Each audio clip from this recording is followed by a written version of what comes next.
အားလုံးပဲမင်္ဂလာပါရှင်ဒူဂျိုကိုက်ရှိုးကနေပြန်လည်ကြိုဆိုလိုက်ပါတယ်ဒီနေ့မှာတော့မော်ဒယ်မြင်ကားကောင်းလေး2စီးနဲ့မိတ်ဆက်ပေးမှာပါရှင်ပထမတစ်စီးကတော့အခရာ M10 နဲ့ပါ2013မော်ဒယ်ပါရှင်မန္တလေးလိုင်စင်ကုန်မှာ26နှစ်လပိုင်းကုန်ထိတက်တန်းကျန်ပါတယ်ဒီနေ့မိတူကင်းပါတယ်ရိုးစစ်လာပါတယ်ဆွေးနံကင်းပါတယ်ရှင်တိုင်ယာလေးလည်းအားကောင်းပါသေးတယ်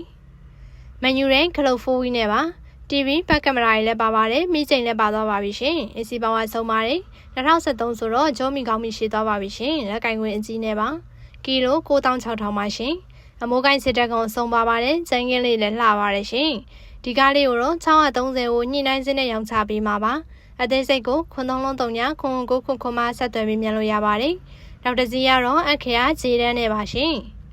ကားလေးကောင်းပါတယ်ရိုးစစ်လှပါတယ်2013ကို Extra Green နဲ့ပါရှင်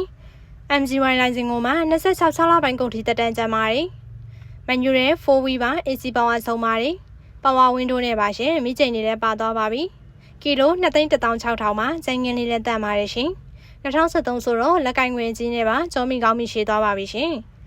ဒီကားလေးကိုတော့ပိုင်ရှင်ကငွေပေါ်ခြင်းလို့ဆိုပြီး980ကိုညှိနှိုင်းစင်းနဲ့ရောင်းချပေးသွားမှာပါအသေးစိတ်ကို6,900မှာဆက်သွယ်မြင်မြန်လို့ရပါတယ်69 130နဲ့130ကြားမှာရှိတဲ့ဒိုဂျိုကားရှိုးရုံးမှာလည်းရောက်ကြည့်ရှုလို့ရပါတယ်ရှင်မင်္ဂလာရှိတဲ့နေ့လေးဖြစ်ကြပါစေရှင်